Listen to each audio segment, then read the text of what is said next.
देता हूँ। Yes, start. Hare Krishna. Hare Krishna माता जी। स्टार्ट प्रभु जी। हरे कृष्ण माता जी। अभय प्रभु जी।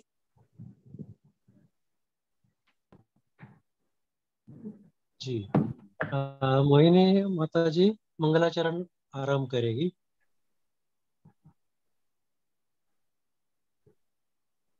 हरे कृष्णा सभी को। हरे कृष्णा प्रभु जी। हरे कृष्णा। ओम नमो भगवते वासुदेवाय। ओम नमो भगवते वासुदेवाय। ओम नमो भगवते वासुदेवाय। ओम अज्ञानतिमिरान्धस्य ज्ञानाञ्जनशलाकया चक्षुरुन्मीलितं येन तस्मै श्रीगुरवे नमः। नमो विष्णुपदाय कृष्णपृष्ठाय भूतले श्रीमति भक्तिवेदान्त स्वामी इति नामिने। नमस्ते सरस्वती देवी गौरवाणी प्रचारिणी निर्विशेष शून्यवादी पाश्चात्य दिशतारिणी। जय श्री कृष्ण चैतन्य प्रभु नित्यानंदा श्री अद्वैत गदाधर श्रीवासादि गौर भक्तवृंदा। हरे कृष्णा कृष्णा कृष्णा हरे हरे, हरे राम राम राम हरे हरे। हरे कृष्णा। बहुत सुंदर हरे माता जी, कृष्ण। बहुत सुंदर, बहुत बहुत अच्छा। सुंदर। भगवान ने जो बोलते हैं ना कि प्रभुपाद भगवान ने जो जिसको दिया हुआ है वो भगवान के लिए यूज करते हैं, तो उसमें और रिफाइन होता है। अगले जन्म अगर मिलता है तो रिफाइन होके मिलता है। हम किसी ब्राह्मण के यहाँ जन्म लेते हैं जहाँ पे हमें कोई सुख दुख नहीं होता और भगवान के भक्ति में लगते हैं।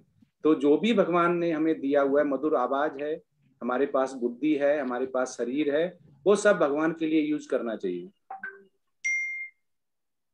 बहुत सुंदर माता जी। धन्यवाद प्रभु जी। नेक्स्ट प्रभु जी। हरे कृष्णा अभय प्रभु जी। सुंदर प्रभु जी आप जी 2.13। जी प्रभु। प्रभु जी पीपीटी रन करें प्रभु जी। हरे पीपीटी कृष्णा। हरे कृष्णा। शेयर नहीं हो रही। गीता अध्याय 2 श्लोक नंबर 13। इसका तात्पर्य ये कि जो आत्मा है वो भगवान का पराशक्ति है और इसी के कारण पूरे शरीर में पीपीटी शेयर चिंतन करिए। रहता है। हरे कृष्णा अभय प्रभु जी पीपीटी शेयर करें। शेयर नहीं हो रही मैडम, पता नहीं, जहाँ पे आप पोस्ट बने वो ऑप्शन नीचे देखिए, शेयर शेयर ऑप्शन आएगा नीचे, शेयर स्क्रीन करके। नहीं है। हाँ, उसमें जाइए तो वहाँ पे आप अच्छा, स्क्रीन शेयर करना चाह रहे, फाइल शेयर करना चाह रहे, वो आ जाएगा।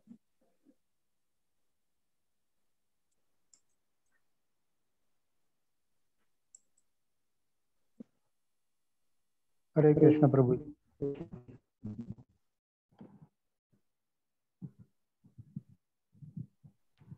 हुआ क्या प्रभु जी? नहीं हो पा रहे हैं। हरे कृष्णा। मोहिनी माता जी अगर ग्रुप में पीपीटी है तो आप शेयर कर दीजिए। हाँ मैं कोशिश कर रही हूँ, वही कर रही हूँ। हाँ माता जी आप करिए, अगर शेयर कर दें बोल तो कोई भी देगा। मोहिनी माता जी आप हैंड रेज करें तो प्रभु जी आपको कोर्स कर दे। हाँ मोनी माता जी, मैंने आपको पोस्ट बना दिया है। Now you can share.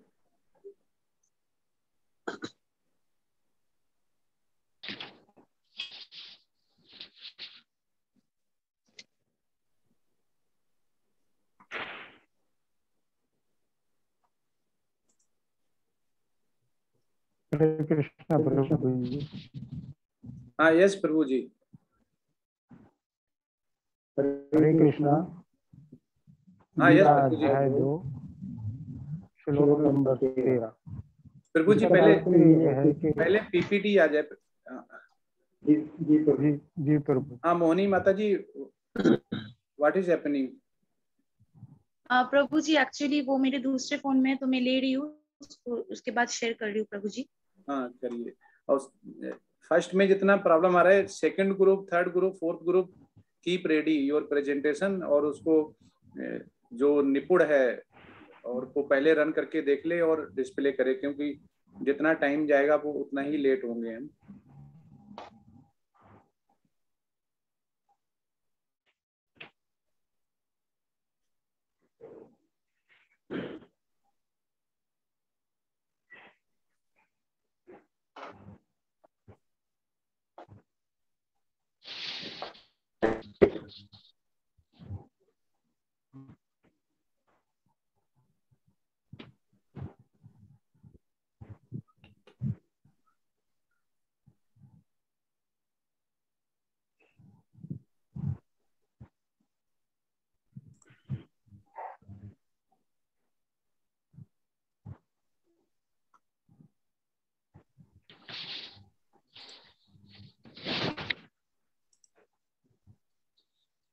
माता जी हो पा रही है?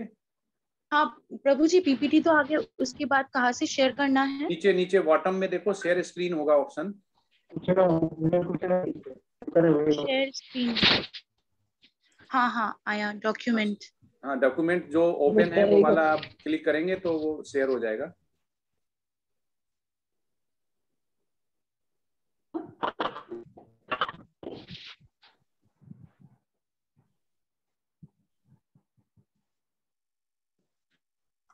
आप उसमें डालिए, व्हाट्सएप पे अगर है तो मैं करता हूँ शेयर। अच्छा अच्छा। आप ग्रुप में डालिए प्रेजेंटेशन, मैं वहां से शेयर करता हूँ।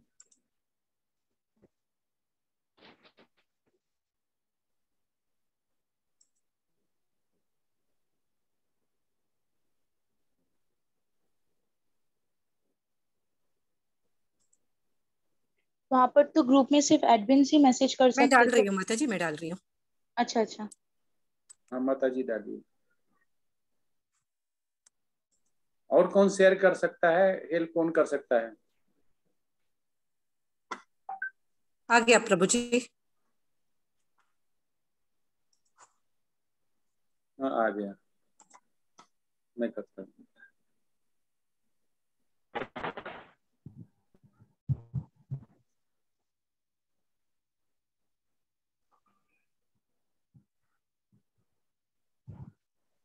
जब तक ये होता है तब तक मेरा एक क्वेश्चन है, जिससे कि मेरे भी कुछ जो दुविधा है वो दूर हो। जब बोलते हैं कि हम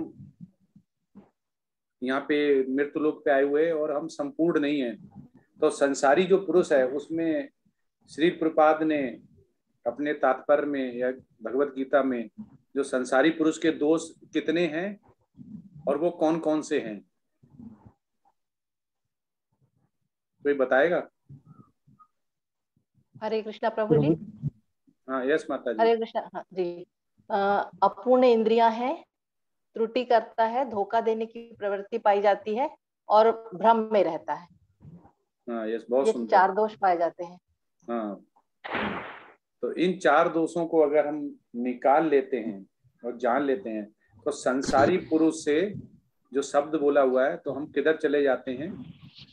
हम अध्यात्म, किधर चले जाते हैं हम लोग? अध्यात्म में प्रभु जी।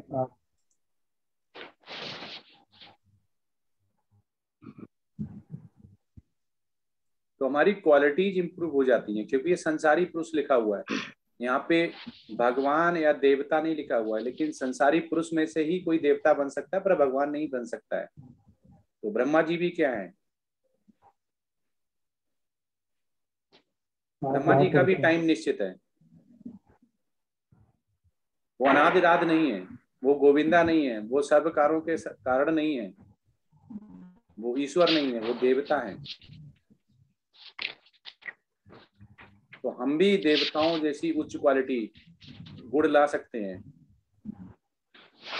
तो अगर संसारी पुरुष के दोष हैं, वो अगर दोष समझ जाए और उनको काम करे, उस पर स्पिरिचुअल की तरफ जाए, तो दोष ऑटोमेटिक खत्म हो जाते हैं। जैसे आप चाय छोड़ना, कॉफी छोड़ना, 4 प्रिंसिपल हो गए। लेकिन जब बोलेंगे कि श्री प्रपाद मुझे इतनी शक्ति दो, नमन दास प्रभु जी के सानिध्य में हम शिक्षा गुरु जो हैं उनके हमें इतनी शक्ति दो, जय पताका स्वामी महाराज हमें शक्ति दो कि हमारी जितनी भी ये त्रुटियां हैं, दोष हैं, वो हट जाएं, तो आप देखेंगे धीमे धीमे हमें वो शक्ति आ जाती है।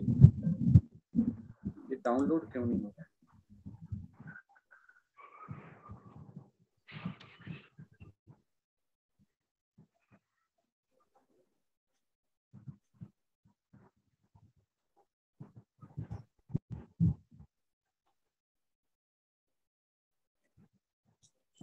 मोबाइल से देखता हूँ।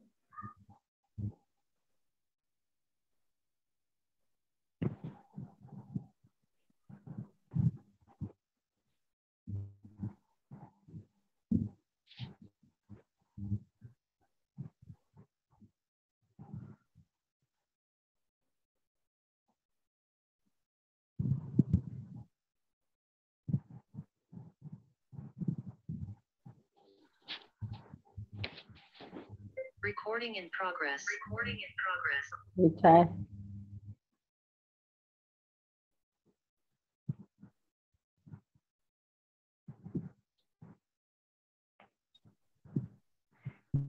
हरे कृष्ण प्रभु जी। हाँ यस पीपीटी हम शेयर कर दें? हाँ करिए, आप करिए। मेरा डाउनलोड नहीं हो रहा, मैं मोबाइल से कोशिश कर रहा हूँ। और मैं भी, आप देखिए अगर हो जाता तो मैं अभी करने वाला हूँ। चैनल बाहर डाला है ना, तो ओडी में ही बंद कर। प्रभु जी आपको होस्ट कर दीजिए, हम शेयर कर देते हैं। होस्ट मैंने तो, किसको करना है? दीप्ति माता जी? जी दीप्ति माता जी, हाँ कर दिया मैंने। मैं भी इधर करता हूँ शेयर।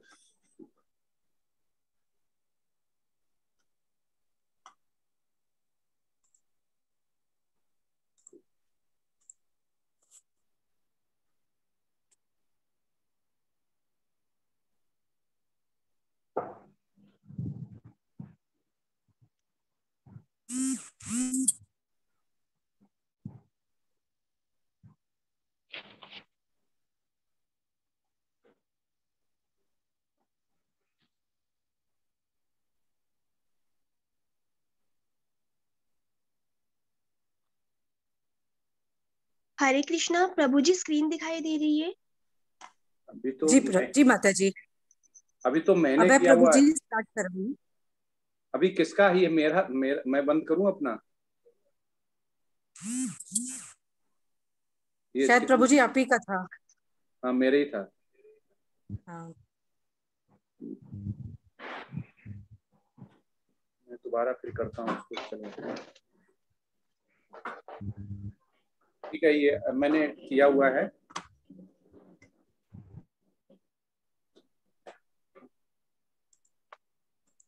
ठीक है, आप स्टार्ट करें, मैं इसको बढ़ाता अब हूँ। प्रभु जी स्टार्ट करवाएं। हाँ यस यस। जी जी। सुंदर प्रभु जी आप शुरू करिए। हरे कृष्णा प्रभु जी, माता जी।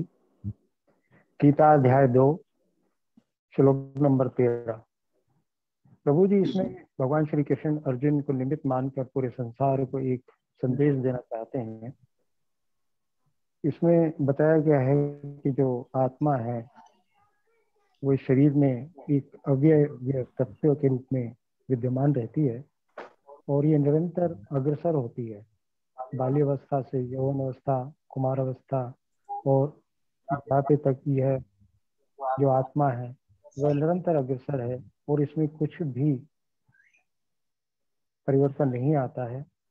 और इसी तरह जब यह एक शरीर से दूसरे शरीर में मृत्यु के समय एक शरीर से दूसरे शरीर में जाता है तो इसी प्रकार का परिवर्तन होता है जिससे बिल्कुल भी पता नहीं चलता। जैसे अपने को ये पता चलता है कि कोई भी बात होती है तो अपने को ये लगता है कि ये कल की ही बात है, अपने को मन में हमेशा यही रहता है कि मैं उसी तरह से हूँ जिस तरह से मैं बाल्यावस्था में था, और जो भी हो रहा है उसमें कोई भी परिवर्तन नहीं दिखता है। तो ये बताया गया है कि इस परिवर्तन से हमें जब देहांत होता है तो जो धीर पुरुष होते हैं वो कभी भी मोहग्रस्त नहीं होते हैं। हरे कृष्णा प्रभु जी। गीता अध्याय 2 श्लोक नंबर 14। इसमें बताया गया है कि जो सुख और दुख होते हैं ये क्षणिक होते हैं। जैसे ऋतुएं होती हैं, ऋतुएं आती हैं जाती हैं, और अपने को ये नहीं पता चलता कि किस तरह से ये सब हो रहा है। क्षणिक होता है सब। थोड़ी देर में हम सुख का अनुभव करते हैं और इंद्रियों के प्रभाव में आकर ही हम थोड़ी देर में उसका दुख हमारे सामने आ जाता है। और हमें इस प्रकार से यह इंद्रिय बोध होता है कि ये सुख और दुख हैं। लेकिन मनुष्य को चाहिए, हम लोगों को ये चाहिए कि हमें उसको अटल अडिग विश्वास से जीतना चाहिए, और हमें यह विश्वास करना चाहिए कि हमें इसको हमेशा ही इसको जो है कोई परिवर्तन न मानकर ये माने कि ये तो हमेशा आते जाते रहेंगे, ये स्पर्श मात्र से ही होता है। अतः ये परिवर्तन से हमें कभी भी विचलित नहीं होना चाहिए। हरे कृष्ण प्रभु जी। हरे कृष्ण माता जी। हाँ, पुष्पा माता जी आप सुनो।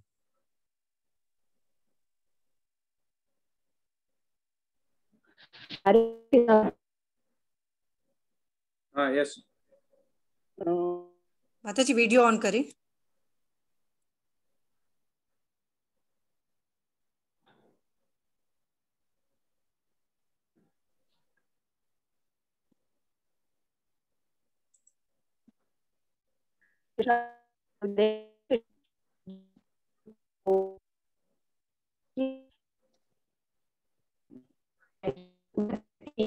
मार सकता जिससे पूर्ण जानो है।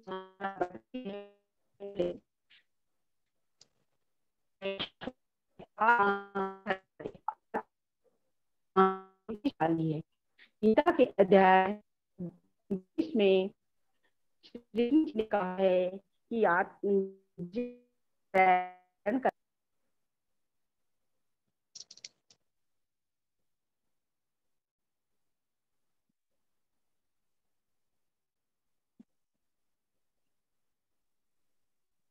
पुष्पा माता जी का कुछ इशू हो गया है, नेटवर्क इशू हुआ है जिसके कारण लीव हो गए हैं।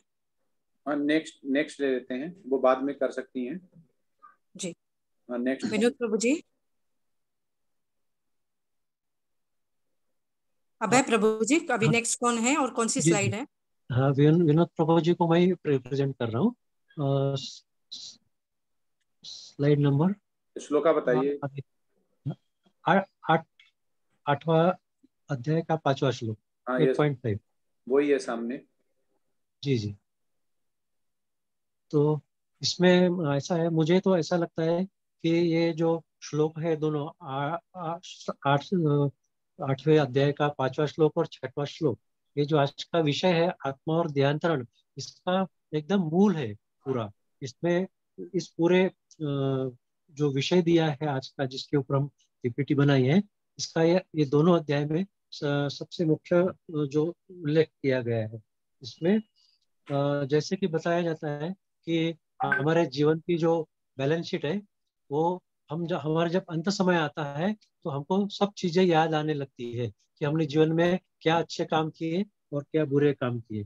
तो इसमें कहा गया है कि यदि हम कृष्ण भावनामृत है, तो कृष्ण भावना भावित है, तो हमें बहुत अच्छे अच्छे विचार आएंगे। अंत समय में हमें शांति मिलेगी हमारे आत्मा को, और हमें अगला जन्म भी अच्छा मिलेगा। लेकिन ये एक दिन में होने वाला काम नहीं है। इसके लिए हमें पूरे जीवन भर इसका बिल्कुल लगे रहना होगा कि हमें कृष्ण भावना भावित रहे, कृष्ण की सेवा करें और अच्छे अच्छे संगत में रहे, अच्छे विचार हमारे पास रहे, ताकि जब भी अंत समय आए तो हमें हमारा ईश्वर का नाम, कृष्ण भगवान का नाम, प्रभु का नाम हमारे होठों पर रहे, ताकि हमारा जो अगला जन्म है वो भी अच्छा रहे। तो इसका दूसरा अध्याय जो है 8.68वां अध्याय का 6वां श्लोक, इसमें भी यही कहा गया है कि जीव अंत समय में जिस चीज का स्मरण करता है उसी को वो पा लेता है। तो जैसे कि भरत जी महाराज जी का उदाहरण दिया है, भरत जी महाराज जी को अंत समय में हिरण का स्मरण हुआ, तो उनके कारण उन्हें अगले जन्म में हिरण का शरीर प्राप्त हुआ।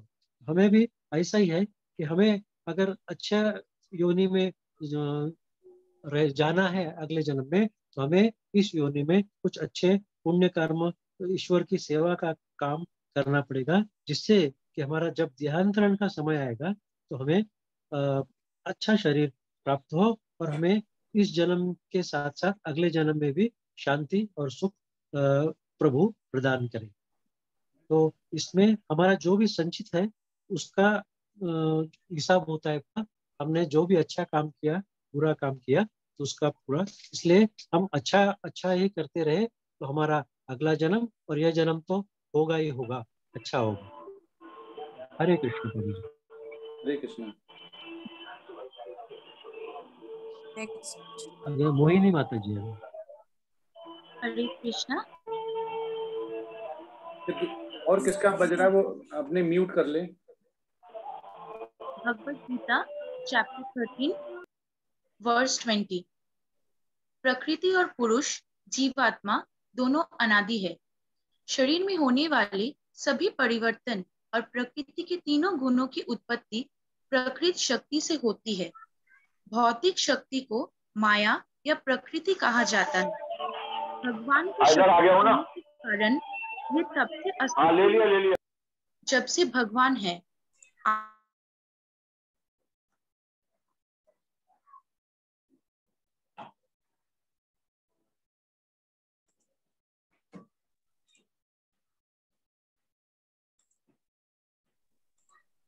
मिताली माता जी कंटिन्यू, अनम्यूट करें। अनम्यूट करें, मैंने म्यूट कर दिया। बीच में काफी फोन आ रहे हैं, कोई कुछ बोल रहा है, तो जिसका जिसका हैंड रेज करेगा उसको मैं अनम्यूट करूंगा, सबको म्यूट रखूंगा। प्रभु जी फिर मैं क्या बिगिनिंग से बोलूं, क्योंकि बीच में किसी का वॉइस आ रहा था। हाँ, यस यस। हरे कृष्णा। भगवद गीता चैप्टर 13 श्लोका 20। प्रकृति और पुरुष जीवात्मा दोनों अनादि है। शरीर में होने वाली सभी परिवर्तन और प्रकृति के तीनों गुणों की उत्पत्ति प्रकृति शक्ति से होती है।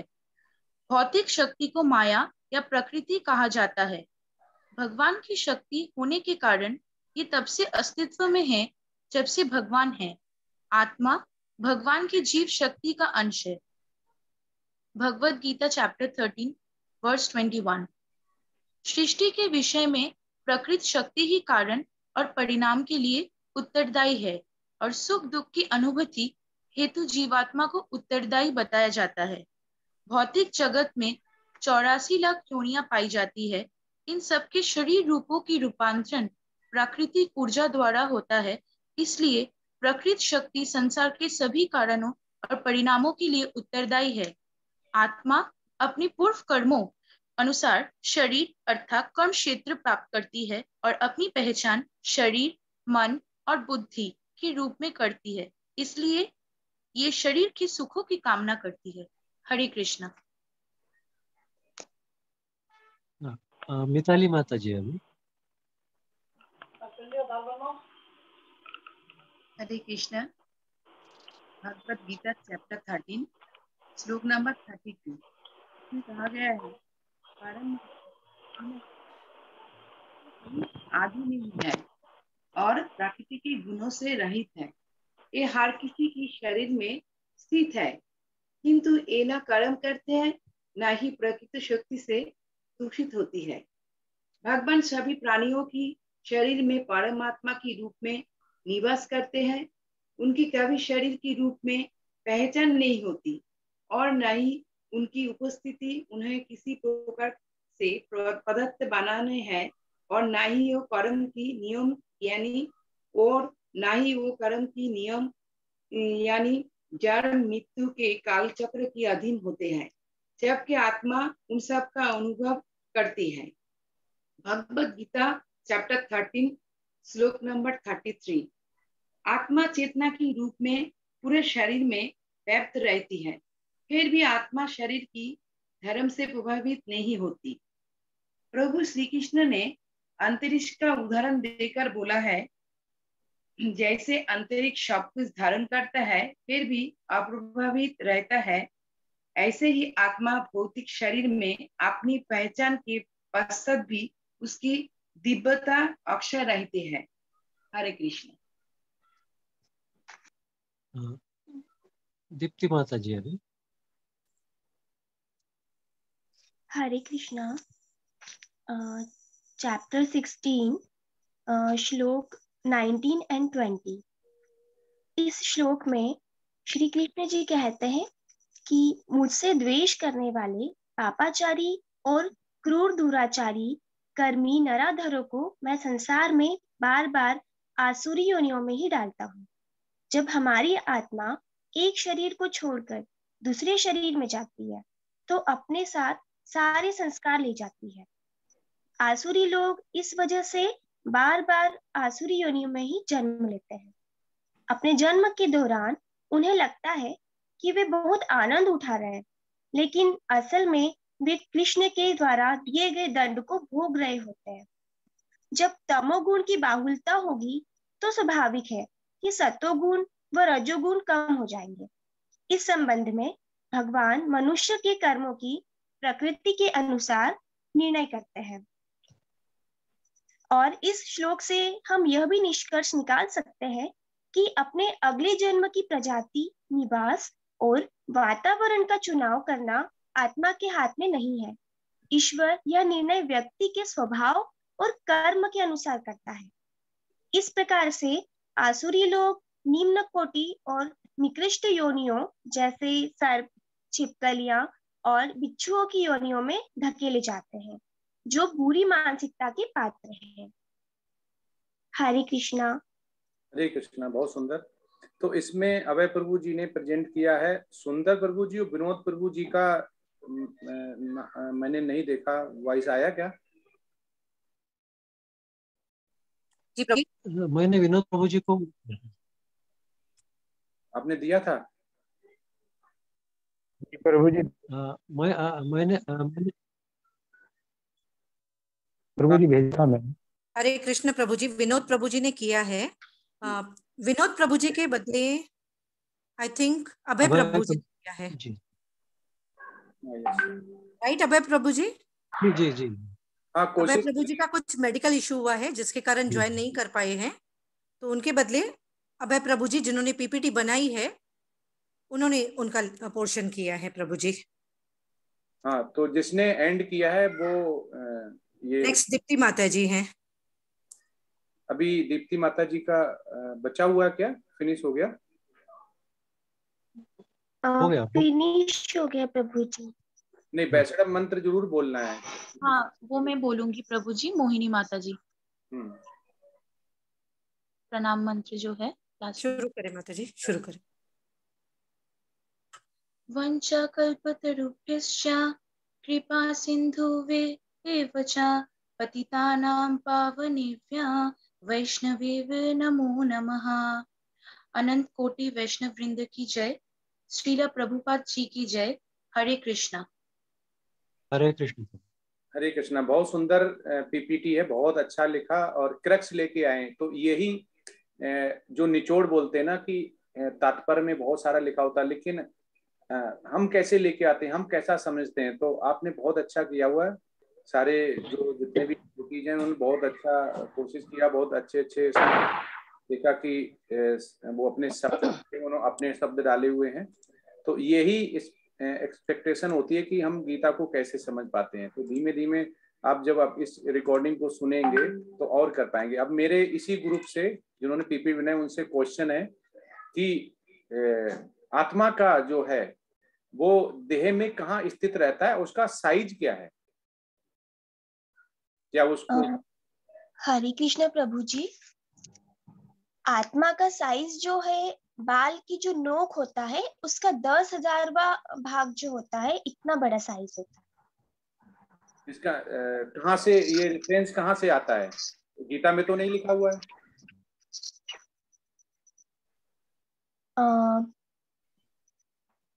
प्रभु जी, हमने जो एक बुक पढ़ी थी उसमें हमने ये पढ़ा था, और स्टार्टिंग में गीता के जो कुछ पिक्चर्स दिए हैं वहां पे जो कुछ डिटेल्स है, हमको वहीं से इसका एक एसेंस मिला था।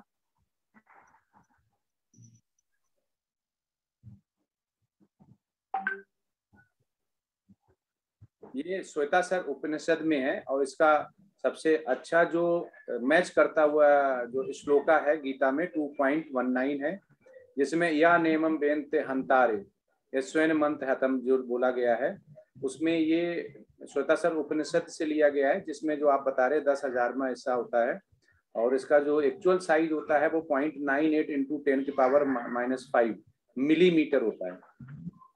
और ये देह में कहाँ स्थित रहता है?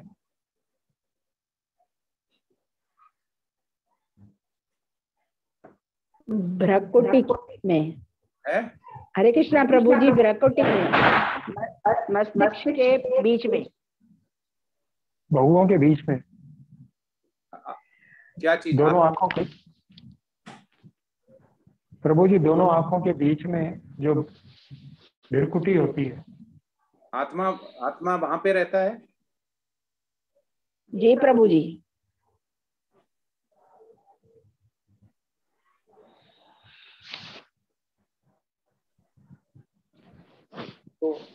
तो भगवान ने फिर क्यों 2.19 में ऐसा बोला हो कि उभी तो ना बिजनो तो ना हंते ना हन्यते?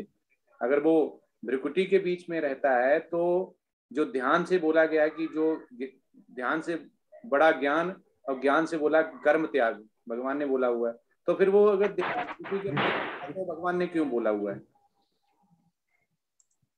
जो 5 इंद्रियां होती है, बोलते हैं कि जब मन को कंट्रोल करेंगे तो होगी, जब बुद्धि कंट्रोल होगी। ये बहुत अबनॉर्मल वो आ रहा है, तो मैं सबको वो बोल देता हूँ, म्यूट कर देता हूँ।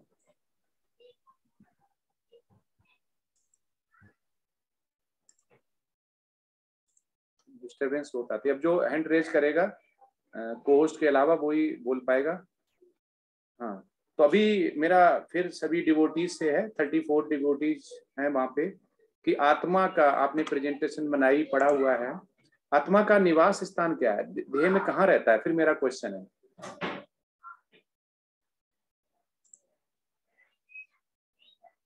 हरे कृष्ण। वंदना बाजपेयी माता जी। हृदय में रहता है प्रभु जी, आत्मा का वास हृदय में होता है। हाँ, यस, यही क्वेश्चन है। तो ये एक डिवोटी उसी ग्रुप के, तो ये होता है कि पढ़ने से, जैसे स्टडी क्यों, अब समझ में आ रहा कि लेवल 4 क्यों करना चाहिए। अगर आप लेवल 4 नहीं करते तो बहुत से डिवोटीज को ये नहीं पता चल पाता, करेक्ट नहीं कर पाते, वो लास्ट तक उन्हें कोई इसको, हम इस्कॉन में हैं प्रभु जी, आपसे कोई पूछता आपने माला धारण की हुई है, दीक्षा ली है, आत्मा कहाँ रहती है, तो आप बोलते भ्रकुटी के बीच में।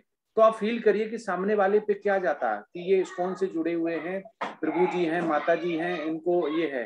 हो सकता है उसने कोई लेक्चर सुना होता है किसी प्रभु जी को, इसलिए जो आचार्य बोलते हैं, नमा निष्ठादास प्रभु जी बोलते हैं, हमारे जय पताका स्वामी महाराज बोलते हैं, प्रभुपाद बोलते हैं, जितने भी शुद्ध वैष्णव हैं, वो ये बोलते हैं कि हम जो भी पढ़ें वो बड़े ध्यान से पढ़ें, स्पिरिचुअल लें।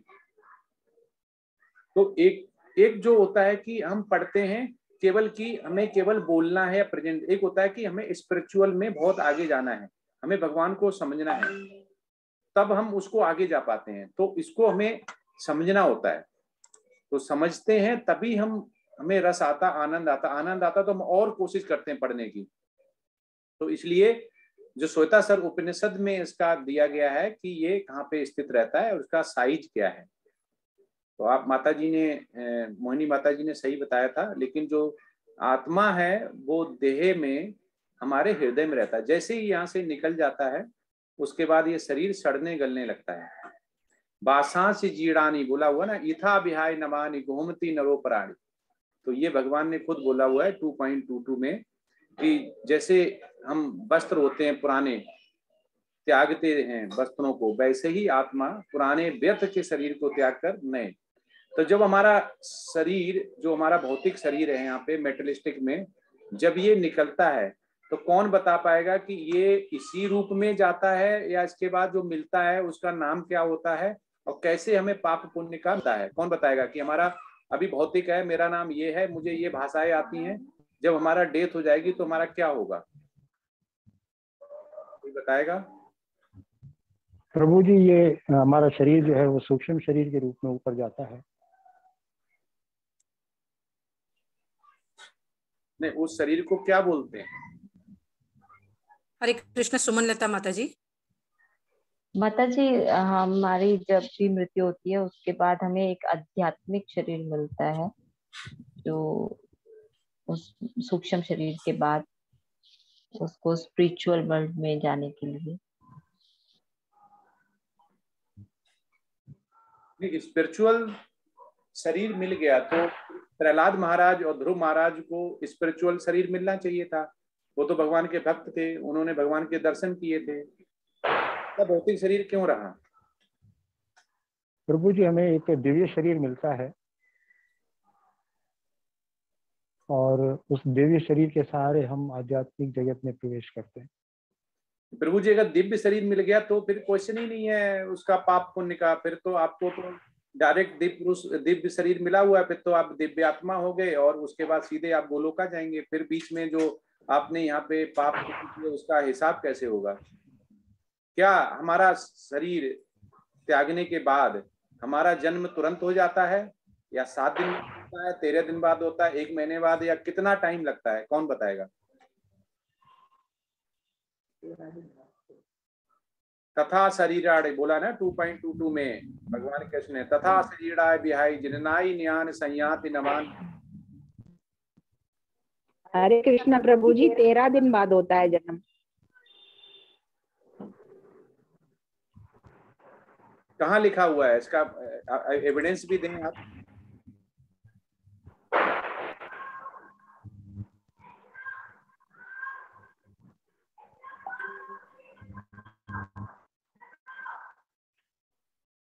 प्रभु जी, मेरे हिसाब से ये है कि जब तक पाप पुण्य का हिसाब किताब नहीं हो जाता तब तक है नए शरीर में नहीं जाता है। पाप पुण्य के हिसाब के बाद ही वह नए शरीर में प्रवेश करता है। इसके बाद हमें यातना शरीर मिलता है, जो यातना शरीर बोलते हैं, और पाप पुण्य के हिसाब से लगभग 1 साल के बाद जो हमारा पाप पुण्य होता है वो यातना शरीर में बहुत सारे नगर आते हैं ऊपर। उसके बाद उसको उस जो सिंफुल एक्टिविटीज की, कितना पुण्य किया उसके हिसाब से उसको जन्म मिला, और जिसने जन्म लिया उसकी मृत्यु निश्चित है, और मृत्यु के बाद पुनर्जन्म भी निश्चित है। भगवद गीता 2.27 में भगवान ने बोला हुआ है। तो इसलिए हम जो पढ़ते हैं कि गीता में भी कि बासांच जीर्णानि, इसलिए बोला यथा विहाय नवानि गुहमति नरो पराणी, कि हम वैसे ही अपने इस शरीर को त्याग देते हैं जैसे कोई एक पुराने रूम को बदलता है, मकान को बदलता है, नया कर लेता है। तो इसमें भगवान बहुत कुछ कहना चाह रहे हैं। वो सोच रहे हैं कि मेटलिस्टिक में मनुष्य के पास गाड़ी आ गया, बंगला आ गया, वो सोचता मुझसे ज्यादा सुखी कोई नहीं, मैंने बहुत अच्छे कर्म किए हुए, मैं तो सबसे सुखी हूँ, भगवान ने मुझे बहुत कुछ दिया। वो भगवान की कृपा समझता है। तो जैसे समझे कि एक मनुष्य है, वो एक बैसड़ब को देख रहा है कि वो बाग में जा रहा है और उसको कुछ कांटा लग गया या उसको चोट लग गया। वो सोचता है देखो बैसड़ब है, ये ब्रह्मचारी है, तब भी उसको इतने दुख। एक दूसरा जो चोर टाइप का है वो आराम से अपनी लाइफ जी रहा है, ठीक है, बोला क्या लाइफ है इसकी। तो हम बहुत समय डिसीजन ले लेते हैं क्योंकि हम इतना आध्यात्म नहीं होते हैं कि अरे अच्छे कर्म करने वाले के साथ इतना बुरा हो रहा, बुरे के बाद अच्छा। ये वैसे ही है जैसे कि हम कोई मूवी देखने जाएं और हम इंटरवल के बाद ज्वाइन करें, तो हमें इंटरवल से पहले पता नहीं होगा उसने क्या हुआ। हम क्लाइमेक्स में ज्वाइन करें तो हमें नहीं पता होगा, हमें किसी से पूछना पड़ेगा। और यहाँ पे आध्यात्म में किसी से पूछना मतलब भगवान से पूछना है। भगवान के अलावा किसी को कुछ नहीं पता है कि इसके 50 जन्म पहले धृतराष्ट्र को जो हुआ था कि उन्हें 50 जन्म पहले 100 जो वर्ष थी उनकी आंख फोड़ी थी और उनका वध किया था। तो वैसे ही हमें दंड कब मिलेगा, ये सब पाप पुण्य और यातना शरीर से होता है और भगवान को सारा पता होता है, क्योंकि हमारे वो आत्मा के रूप में हमारे शरीर में रहते हैं। हम जो भी एक्टिविटी करते हैं, जो भी सोचते हैं, जो भी करते हैं, उन्हें बिल्कुल रियल टाइम पे पता चलता रहता है। तो हम कभी नहीं छिप सकते हैं।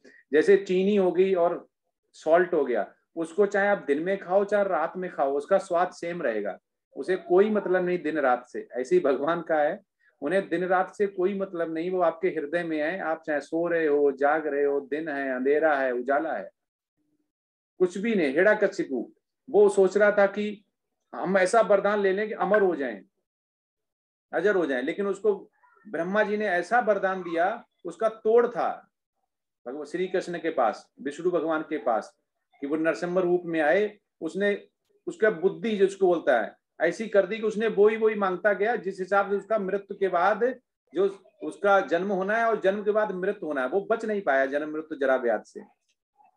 तो ये कभी कभी हम सोच ले रहे कि हम इस मेटेरिस्टिक में आधिपत्य जमाने आए हुए हैं, हम हमेशा रहेंगे, हम ये करेंगे वो करें। लेकिन शुद्ध वैष्णव जो होता है, वो शुद्ध वैष्णव बड़ा जो कहते हैं सुख दुख, उसे कुछ नहीं पता चल, कुछ नहीं होता। जैसे आप नई गाड़ी लाए, बच्चे ने उसमें स्क्रैच मार दिया, आप तुरंत आग बबूला हो जाएंगे।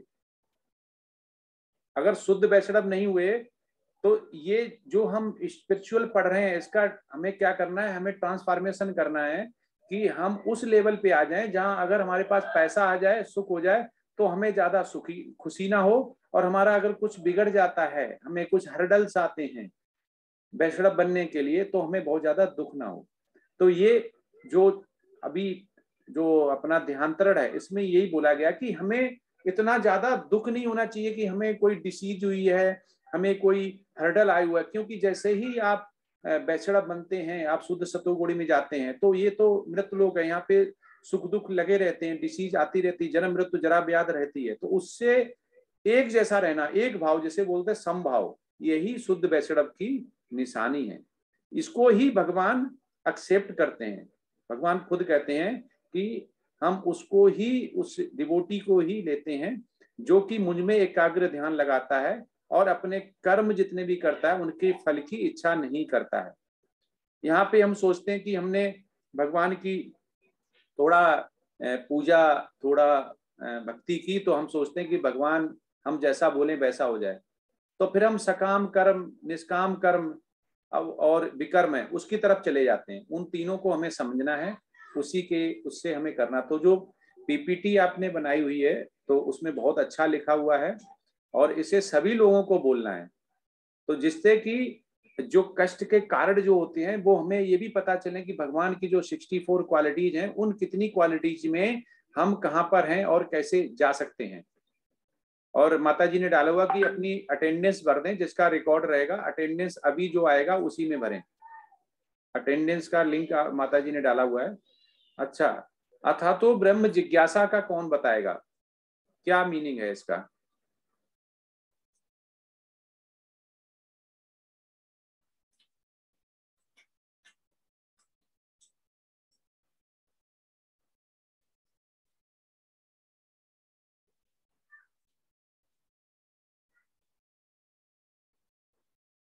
कौन बताएगा?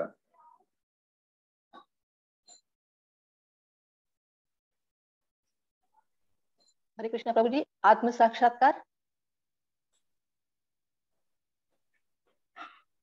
आत्म साक्षात्कार जो सेल्फ रियलाइजेशन हुआ है।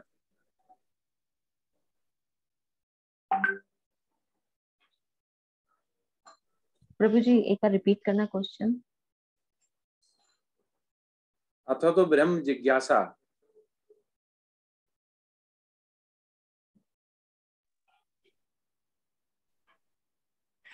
बद्ध जीव की जिज्ञासा ऐसे बोलते हैं, जिससे हम बहुत ज्यादा क्वेश्चन पूछते हैं। अच्छा प्रभु जी ये, प्रभु जी ये, तो उसको बोलते हैं जिज्ञासा। जब बद्ध जीव की जिज्ञासा, हम क्या है, बद्ध जीव हैं, हम प्रकृति से बंधे हुए हैं।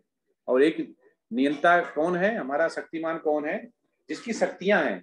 तो भगवान भगवद गीता में 7.8 में आप देखेंगे कि भगवान खुद भी कहते हैं कि अपरे में स्तवन्यम प्रकृतम विधि में परम जीव भूता महाभाव एदम धर्यते जगत है। तो ये किसका जगत है?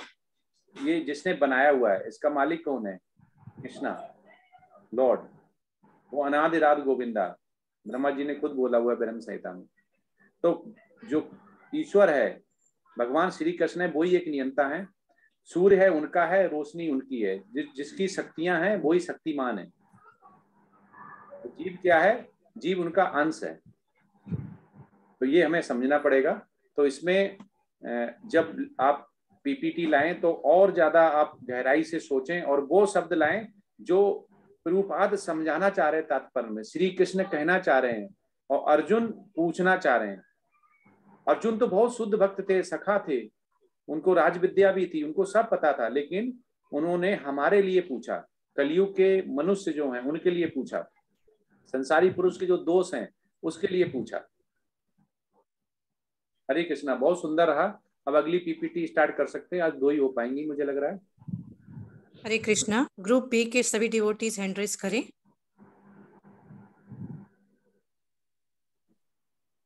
इसमें वो कौन डिस्प्ले करेगा पीपीटी? जी, 5 डिवोटीज हैं प्रभु जी, उनमें से जो हरे कृष्णा जो पीपीटी रन करेगा वो हैंड रेज करें। सुमन माता जी। सुमन त्यागी माता जी। मैंने पोस्ट बना दिया है।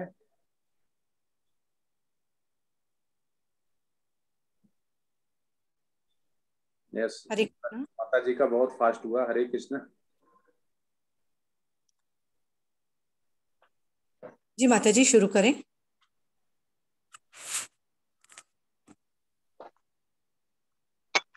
हरे कृष्ण, पहला कौन है? वंदना माता जी। शुरू करें माता जी। एक बार हो गया तो मंगलाचरण उस डे का एक बार काफी है।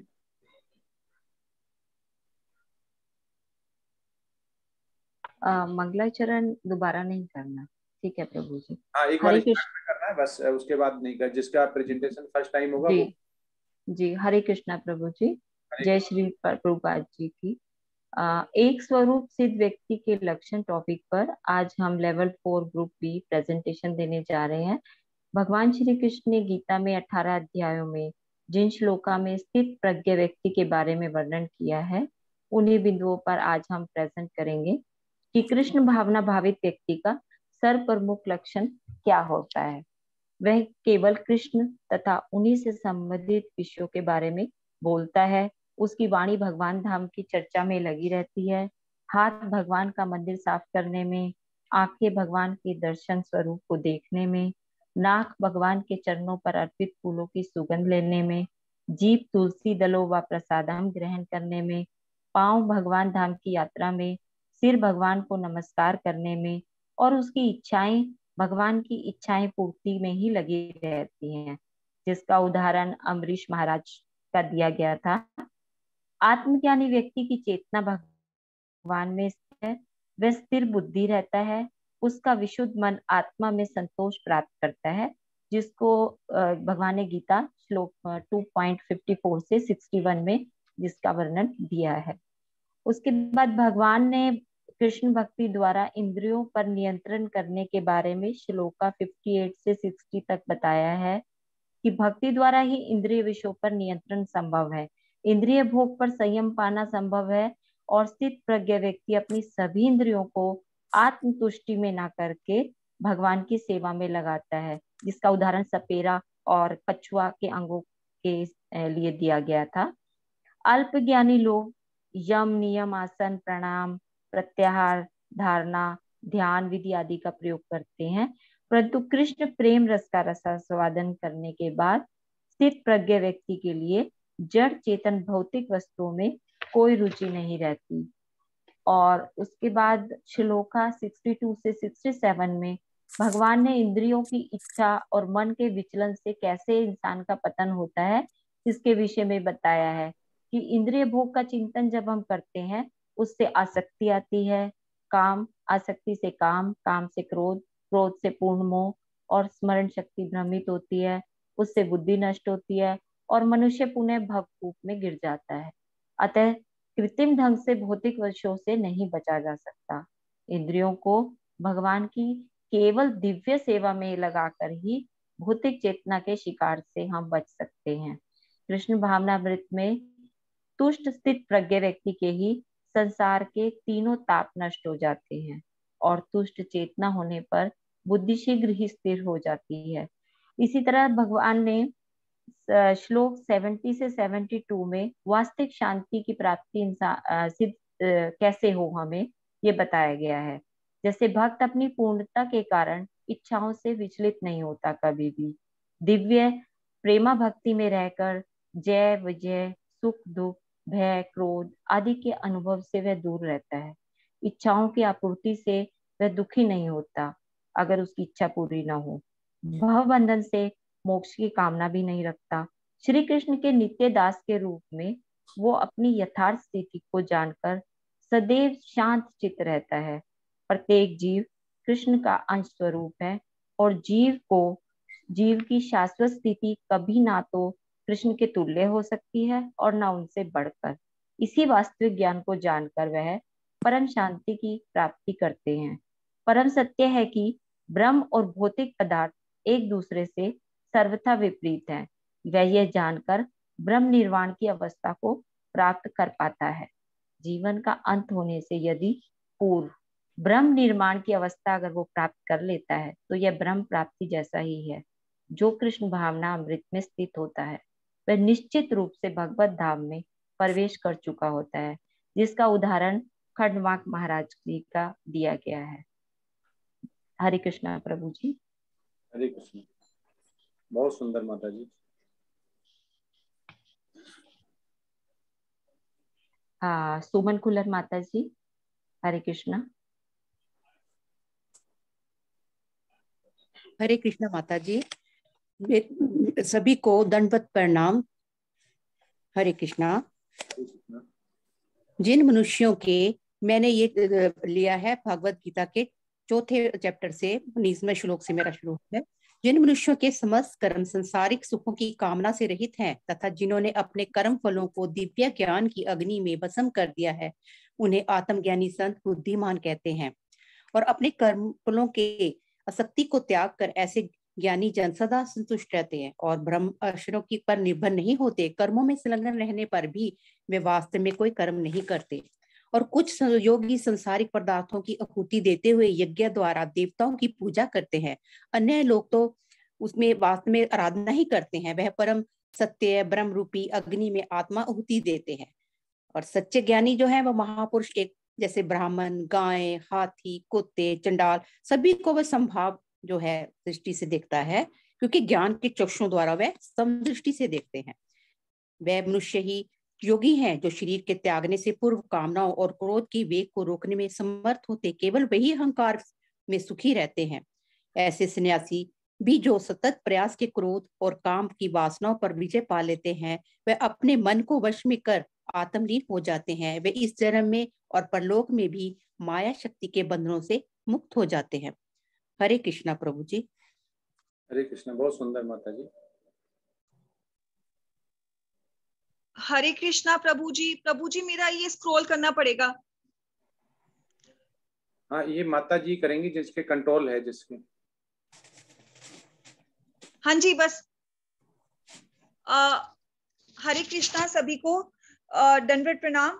मेरा ये टॉपिक है स्थित प्रज्ञ व्यक्ति की विशेषताएं क्या होती हैं। स्थित प्रज्ञ व्यक्ति क्या होता है। स्थित प्रज्ञ व्यक्ति वो होता है जो सिद्धि की परम अवस्था को प्राप्त कर लेता है और वो आनंद की अवस्था को प्राप्त कर लेता है, दिव्य आनंद की, और उस अवस्था को समाधि कहते हैं। तो इस जब बंदा इस स्थिति में पहुंच जाता है तो दिव्य इंद्रियों द्वारा असीम दिव्य सुख उसे प्राप्त होता है और उसे भौतिक संसार की परेशानियां परेशान नहीं कर पाती, भौतिक दुख उसे विचलित नहीं कर पाते। और उसमें क्या होता है, वो ना तो खुद विचलित होता है ना वो किसी अन्य को विचलित करता है। अब ये आ गया इस श्लोक में भगवान कहते हैं अध्याय 9 श्लोक 13, भगवान कहते हैं अर्जुन को, हे पार्थ, मोह मुक्त महात्मा जन देवी प्रकृति के संरक्षण में रहते हैं, वे पूर्ण भक्ति में निमग्न रहते हैं, क्योंकि वे मुझे आदि और अविनाशी भगवान के रूप में जानते हैं। इसमें क्या कह रहे हैं कि जब कोई भगवान में लीन हो जाता है और भौतिक जो आम आदमी होता है, जो मोह माया में ग्रसित होता है, वो भगवान की बहिरंगा शक्ति के अंतर्गत आता है। पर जब कोई बंदा मोह से मुक्त हो जाता है और भगवान की शरण में पूर्ण रूप से शरणागत हो जाता है, समर्पण भाव रखता है, तो वो भगवान की अंतरंगा शक्ति के अध्यक्ष में आ जाता है, के संरक्षण में आ जाता है। तो वो भक्ति में लीन हो जाता है, पूर्ण तरह से भगवान की भक्ति करता रहता है और वो भगवान को ही सब कुछ समझता है।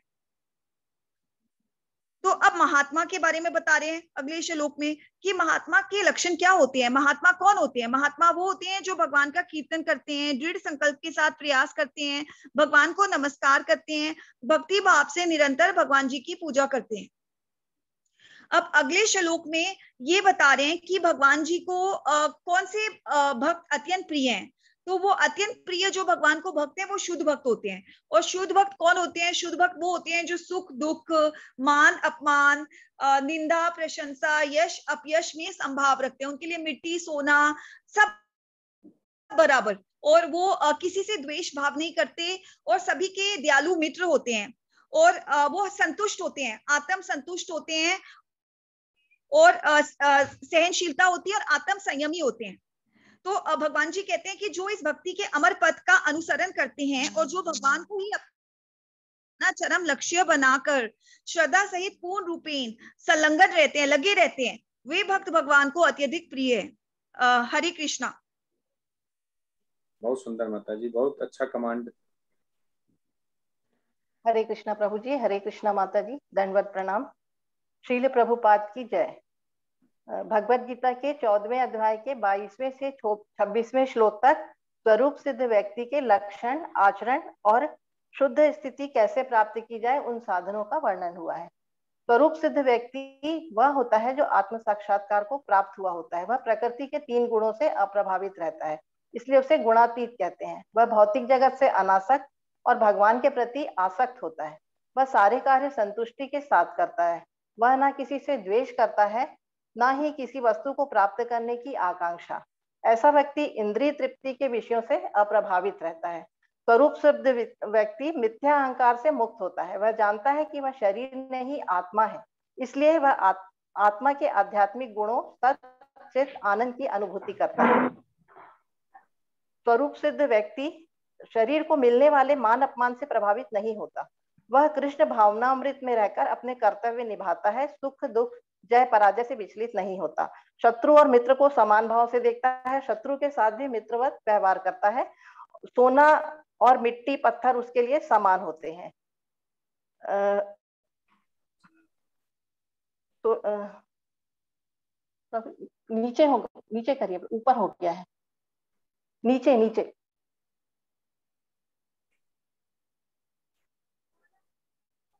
16वें अध्याय के 23वें श्लोक में आसुरी स्वभाव का वर्णन है। जो शास्त्रों की अवहेलना करता है वह और मनमाने ढंग से कार्य करता है, वह अपनी आत्मा का हनन करता है, अर्थात जन्म मृत्यु के चक्र में घूमता रहता है और अधम योनियों में गिर जाता है। ऐसा व्यक्ति भगवान द्वारा दंडित होता है। मनुष्य जीवन अपने को शुद्ध बनाने के लिए मिला है, किंतु जो ऐसा नहीं करता है वह वास्तविक सुख प्राप्त नहीं कर पाता है। 18वें अध्याय के 54वें श्लोक में ये बताया गया है कि जो निर्विशेषवादी होते हैं उनका लक्ष्य ब्रह्मभूत अवस्था को प्राप्त करना होता है, किंतु जो अनन्य भक्त होता है वह भक्ति में इस अवस्था को सहज ही प्राप्त कर लेता है। भक्त का लक्ष्य शुद्ध भक्ति में प्रवृत्त होना है। जब कोई इंद्रिय तृप्ति के लिए कर्म करता है तो वह दुख को प्राप्त होता है, किंतु जब वह कृष्ण भावना भावित होकर कर्म करता है तो वह भाव बंधन से मुक्त हो जाता है। ऐसा व्यक्ति हर परिस्थिति में समभाव में रहता है। वह भौतिक क्षति में शोक नहीं करता, ना ही लाभ की आकांक्षा करता है। इस तरह वह समस्त द्वंद्वों से मुक्त होकर भगवान की शुद्ध भक्ति में लगा रहता है। हरे कृष्णा प्रभु जी। हरे कृष्णा। वांछा कल्पतरुभ्यश्च कृपा सिंधुभ्य एव च पतितानां पावनेभ्यो वैष्णवेभ्यो नमो नमः। जय श्री कृष्ण चैतन्य प्रभु नित्यानंद, श्री अद्वैत गदाधर श्रीवासादि गौर भक्त वृंद। हरे कृष्ण कृष्ण कृष्ण हरे हरे, हरे राम राम राम हरे हरे, हरे कृष्णा प्रभु जी। हरे कृष्णा। बहुत सुंदर, सभी का बहुत अच्छा कमांड। इसमें बस एक ही फीडबैक है कि आप श्लोका भी इसमें ऐड करें, क्योंकि भगवान की बाड़ी कुछ नहीं, भगवान स्वयं है। तो श्लोका भी आप उसमें कोशिश करें बोलने की, और लिखें कम और बोले ज्यादा, बुलेट पॉइंट लिखें, लेकिन जो श्लोका है करें कि कहाँ से रेफरेंस है। श्लोका बोलने की भी कोशिश करें, उससे क्या होगा, श्लोका हमें मेमोराइज भी होंगे वर्सेस, और वो हम बोल भी सकते हैं। और भगवान की बाड़ी जब हम बोलते हैं तो हमारे गुण, दिव्य स्थिति जो है, भगवान जो जिसको हमें साधन करना है वो वैसा ही बन जाता है। तो इसमें आता है भगवत गीता में 18.54 में आप देखते हैं कि जो ब्रह्म साक्षात्कार से दर्शन होते हैं भगवान के, उसमें बोलते हैं ब्रह्म भूता प्रसन्नात्मा ना सोचति ना कांचति समा सर्वोस भूतेषु मद भक्त्यम लभते पराम। तो भगवान क्या बोलते हैं, मुझे कौन ज्यादा पसंद है? तो क्योंकि जो ईश्वर पूर्ण है, तो ईश्वर अगर पूर्ण है तो पूर्ण के साथ अगर हम जाते हैं, जैसे नौकर है मालिक के पास जाता है, तो मालिक उसको जितना चाहिए वो दे सकता है, लेकिन मालिक अगर उसके पास जाए तो वो नहीं दे सकता है।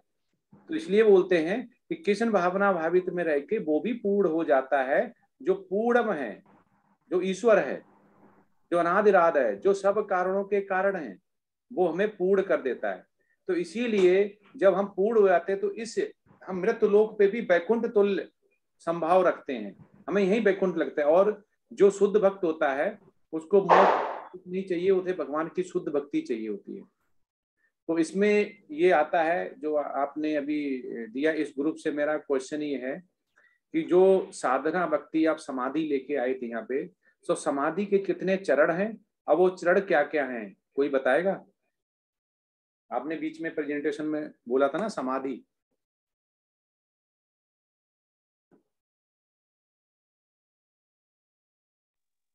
प्रभु जी इसमें जो भी जितने भी योग हैं, सारे ज्ञान योग जितने भी हैं, योगा टाइप्स, ज्ञान योग, कर्म योग, उसका जो अंतिम है वो भक्ति योग है। तो मतलब वो सारा इंक्लूड होता है, पर जो चरम लक्ष्य है भक्ति योग का को इम्पोर्टेंस दिया गया है, उस पर एम्फसाइज किया गया है।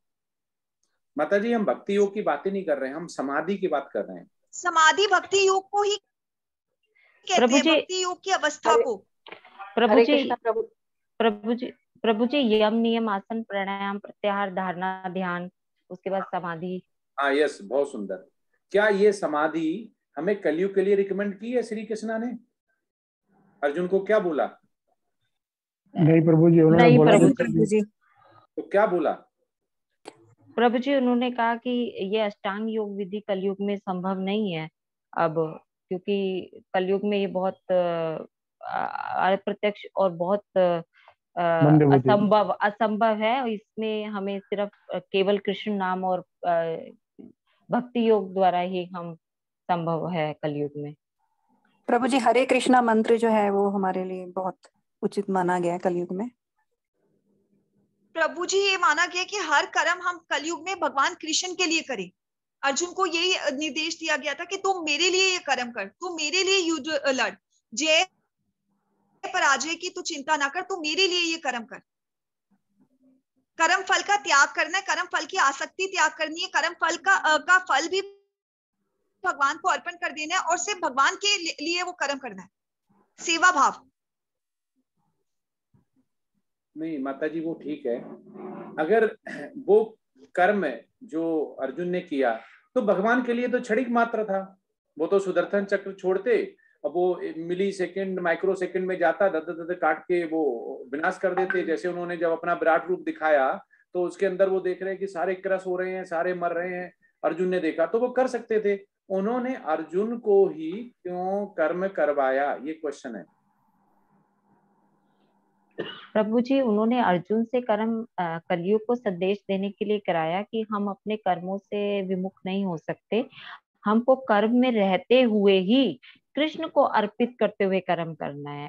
अर्जुन को जो कर्म करना है वो अपनी आत्म संतुष्टि के लिए नहीं करना कि मैं युद्ध लड़ रहा हूँ, उसको कृष्ण चाहते हैं या कृष्ण का आदेश है या कृष्ण भावनान्वित होकर कृष्ण के लिए ही युद्ध लड़ना।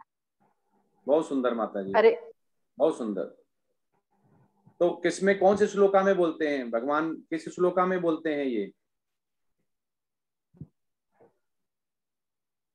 प्रभु जी सेकंड चैप्टर के श्लोका में बोलते हैं, पर श्लोका का नाम याद नहीं है कौन सा है। लेकिन श्लोका में बोलते हैं, और चैप्टर 4 के 19 में भी बोलते हैं, यस्य सर्वे समारंभा कामंस कल्पते वर्जिता, बोलते हैं ना भगवान। जी प्रभु। ज्ञान प्रदय कर्माण तमहु पंडितम बुधहा। भगवान क्या बोलते हैं कि जो इंद्र तृप्ति है उसकी कामना नहीं करनी है, भगवान का ही नाम लेना, भगवान की ही भक्ति करनी है, और भौतिक की इच्छा नहीं रखनी है, कामनाएं आसक्ति करनी है उससे। और कृष्ण का दास समझना है, कृष्ण स्वामी है, हमें दास समझना है, हम दास हैं, इसलिए हमें दीक्षा के बाद हमारा नाम दास लग जाता है, नमा निष्ठा दास, देखा आपने, नाम दास लग जाता है। हम श्री प्रपाद जब अमेरिका गए तो जो जर्नलिस्ट था उसने पूछा कि प्रभुपादा, बोला प्रभुपाद, बोला यस, बोला पहले भी यहाँ पे इंडियन साधु आए, वो कहते मैं भगवान हूं, मैं ब्राह्मण हूं, मैं देवता हूं, मुझ में शक्तियां हैं, मैं तुम्हारे सिर पे हाथ रखूंगा तो तुम में सारे वेद शास्त्र जाएंगे, तुम्हारी बीमारियां ठीक हो जाएंगी, बोले डॉलर ले लेते हैं और योगा से ठीक भी करते हैं। तो प्रभुपाद बोले कि मैं ना भगवान हूं ना मैं देवता हूं, मैं तो दास हूं, मैं कृष्ण का दास हूं। ऐसा उसने पहली बार सुना तो उसने न्यूज में लिखा कि कोई जो ब्रह्मचारी है वो पहली बार ऐसा बोल रहा है, जो इसने वनवास लिया हो जिसको बोलते हैं, वो ऐसा बोल रहा है कि मैं भगवान का, कृष्ण का दास हूं। तो ये शब्द बोलने के बाद पूरे ही अमेरिका में ये फैल गया कि एक ऐसा साधु आया हुआ है जो भगवान का अपना दास समझता है। तो ये अंतर है, जब हम वैष्णव होते हैं, जब हमें ज्ञान आता है, ध्यान के बाद ज्ञान, और ज्ञान के बाद हमें क्या होता है कि जितने भी हम कर्म करते हैं उनका त्याग करना है। तो 4.19 में यही बोलते हैं कि बिना फल की आसक्ति, भगवान क्या बोलते हैं कि अर्जुन से कि तुम ध्यान करो, वो कहता नहीं कर पाएंगे, हमें नहीं, क्योंकि वो किसको लक्ष्य मानता है, वो हमारे लिए, जो मनुष्य हमारे जो कलयुग है उनके लिए। तो बोले ठीक है, ध्यान नहीं कर सकते तो ज्ञान ले लो। वो कह रहा है ज्ञान भी ले लेंगे, लेकिन मुझे क्या चाहिए, भक्ति, भगवान को लीला थी। तो बोला ठीक है, ये भी नहीं कर सकते हो तो ऐसा करो, कम से कम ये तो करो कि अपने जो कर्म कर रहे हो उसका फल का त्याग कर दो। तो ये भगवान की लीला थी कि वो अर्जुन से कर्म कराने चाह रहे। माता जी ने बिल्कुल बोला जिससे कि हम कर्महीन ना हो जाएं। कलयुग में सोचिए, सारे भगवान कर रहे होते काम, तो कलयुग में बैठ के मनुष्य क्या होता, वो तो यहाँ पे करेक्ट होने आए। जैसे हाई स्कूल का एग्जाम है, उसको हम कॉपी पढ़ के ही लिख के पास हो सकते हैं। अब भगवान ही सब कुछ करते घूम रहे हैं तो मनुष्य क्या करेगा, वो तो आराम से लेटेगा, फिर लेटेगा तो और पाप का भागी बनेगा। वो करेक्ट करके अपने आप को गोलोका जा ही नहीं सकता है। भगवान हमें गोलोका भेजना चाह रहे हैं। हम वैसे ही विद्रोह करके आए, जैसे हम मेले में एक छोटे बच्चे को लेके जाते, वो जमीन पे लेट जाता, पापा मम्मा हमें ये चाहिए हमें चाहिए, वो लौटता, जैसे ही देखते हैं आप डर की वजह से कपड़े गंदे हो जाएंगे, दुनिया देखेगी, समाज देखेगा, आप उसको वो दिला देते हैं जो नहीं दिलाना चाहते हैं। लेकिन उसके जिम्मेदार कौन होता है, जिम्मेदार वो होता है जो दिलाता है। तो इसलिए भगवान ने बोला हुआ है कि ऐसा ब्राह्मी स्तथा, हम उसकी वैसा ही स्थिति कर देते हैं जैसा वो चाहता है जीवन शैली। और भगवान के प्रति शरणागत अगर हो जाते हैं तो हमारा भावना भावित है, हम उठते जाते हैं। हम तमोगुण से रजोगुण, रजोगुण से सतोगुण, सतोगुण से शुद्ध सतोगुणी। हम सतोगुण में होते हैं तो हम सोचते हैं अरे हमें तो अभी गोलोका मिल जाएगा। तो हमें ये अंतर समझना पड़ेगा कि सतोगुणी से भी ऊपर है शुद्ध सतोगुणी की, वहां पे अगर हम जाते हैं तो हम एक दूसरा इसी में क्वेश्चन आता है कि अगर हम, क्या गोलोका और बैकुंठ में क्या फर्क है? अगर हम बैकुंठा जाते हैं तो क्या हम गोलोका जा सकते हैं कि दोनों एक ही हैं? अगर दोनों एक नहीं है तो दोनों में अंतर क्या है? इस ग्रुप का कौन बताएगा? हरे कृष्णा प्रभु जी, वैकुंठ में जब कुंठा नहीं होती तो हम लोग वैकुंठ जा सकते हैं, और गोलोक में जाने के बाद हम वापिस पृथ्वी या संसार में वापिस नहीं आते। ये अंतर है वैकुंठ और गोलोक में। लेकिन माता जी हमें मिलेगा कब, हमें कैसे पता है? तो क्या वो लक्षण है जिससे कि हमें वैकुंठा मिलेगा? क्या वो लक्षण है जो हमें गोलोका मिलेगा? जब हम शुद्ध भक्त हो जाएंगे तब हमें गोलोक में मिलेगा, लेकिन जब हम रजोगुणी या सत्वगुणी रहेंगे तो हमें वैकुंठ लोक मिलेगा। तो ये आप कहना चाह रहे हैं कि रजोगुणी और तमोगुणी में भी हमें वैकुंठा मिल जाएगा? नहीं, जो सतोगुणी होता है और शुद्ध सतोगुणी होता है वो गौलोक जाता है, और जो सतोगुणी होता है वो वैकुंठ लोक जाता है। ये मैं कहना चाहता। आपने रजोगुणी बोला था कि रजोगुणी भी वैकुंठ लोक जाएगा। नहीं नहीं, रजोगुणी नहीं, वो हमारी गलती थी। रजोगुणी तुरंत वापिस ही इसी मृत लोक में आएगा जी। तो इसमें भगवान यही बताना चाह रहे हैं कि जो सेल्फ रियलाइजेशन होता है कि आत्मज्ञानी की जो व्यक्ति की विशेषताएं होती हैं वो इंद्र तृप्त की कामना रहित हो जाता है। भौतिक कामनाओं से नहीं रहता, मुझे एसी चाहिए, मुझे फ्रिज चाहिए, मुझे लंबी गाड़ी चाहिए, बंगला चाहिए, नहीं। अगर वो ये चाहता है, आसक्ति नहीं कर पाता है, भगवान की भक्ति में नहीं जा पाएगा। भगवान की भक्ति में जितना हम आगे बढ़ेंगे उतनी ही हमारी भौतिक आसक्ति है वो दूर होती जाएगी। 4 प्रिंसिपल हो गए, चाय कॉफी टीवी ये और जिससे बच्चों से और अटैचमेंट होता है, वो अटैचमेंट से अफेक्शन बदलेगा। तो हमें भगवान की भक्ति में हमेशा ही सम्मुख रहना है और कर्म फल की कभी इच्छा ना करें। बिल्कुल ही जो ब्रह्म स्थित होते हैं व्यक्ति के ये लक्षण होते हैं, कर्म फल की इच्छा ना करें और परमात्मा को अनुभव करें अपने आसपास, और हमें मोहित नहीं हो, और भौतिक जितने भी सुख होते हैं ठीक उनसे हमें आसक्त नहीं करनी है। आत्मा को हमें बांधना नहीं है उसमें। आत्मा का भोजन क्या है? आत्मा का भोजन क्या है? कौन बताएगा इस ग्रुप से? प्रभु जी ज्ञान। ज्ञान आत्मा का हरे कृष्ण मंत्र का जप। हाँ, ये सब किस माता जी ने बोला ये? वंदना माता जी। हाँ, वंदना, बहुत सुंदर माता जी, बहुत अच्छा आंसर यही है कि हमारा जो अभी आपको समझ में आ रहा है लेवल 4 क्यों पढ़ना चाहिए। तो और लोग सभी जुड़ते हैं तो करेक्ट होते हैं वो कि क्या क्वेश्चन है, क्या आंसर। कोई पूछ देगा तो हम क्या बता रहे हैं। हमें भले निपुण ना हो लेकिन हमें इतना पता हो कि भगवान श्री कृष्णा के अगर भक्त हैं, हम दास हैं, तो भगवान कृष्णा ने क्या बोला हुआ है, वो हमें क्या समझाना चाह रहे हैं, क्या हमें अर्जुन के माध्यम बना के, निमित्त मात्र बना के इस कलयुग का भला करना चाह रहे हैं। और वो अपने जितने भी आसपास जितने भी भक्त रहे हैं उनके लीला में, वो उनको क्यों परम धाम, अपने सनातन धाम ले जाना चाह रहे हैं। हम क्यों जुड़े हुए हैं, हम क्यों गीता पढ़ रहे हैं, हम क्यों भगवान के धाम जाना चाहते हैं? क्योंकि हम भगवान से किसी न किसी रूप में हमने सेवा की हुई है, इसीलिए भगवान हमें अपनी भक्ति में लगाए हुए है। इसीलिए हम 16 माला जप कर रहे हैं, भगवान का नाम ले रहे हैं। यही भोजन है हमारी आत्मा का। आत्मा शुद्ध होती जाएगी, चेतना बढ़ती जाएगी। आत्मा शुद्ध होती जाएगी, चेतना बढ़ती जाएगी। ऐसे करते करते हम कृष्ण भावना भावित हो जाएंगे, और जैसे ही पूर्ण कृष्ण भावना भावित हो जाएंगे तो ये समस्त जो जगत है, हमें जो मृत लोक, ये भी हमें भक्त के लिए वैकुंठ लगने लगेगा। यही भी वो इतना उसमें भक्ति आ जाएगी, इतना संभाव आ जाएगा कि उसे वैकुंठ लोक और मृत लोक में ज्यादा फर्क नहीं लगेगा, क्योंकि वो संभाव हो जाएगा। तो इसलिए 18.54 में भगवान बोलते हैं कि ब्रह्म भूता प्रसन्नात्मा ना सोचति ना कांचति सम सर्वेषु भूतेषु मद भक्तम लभतम परे पराम। तो ये भगवान बोलते हैं कि जो भक्त होता है वो भक्त के लिए भक्ति बहुत जरूरी होती है।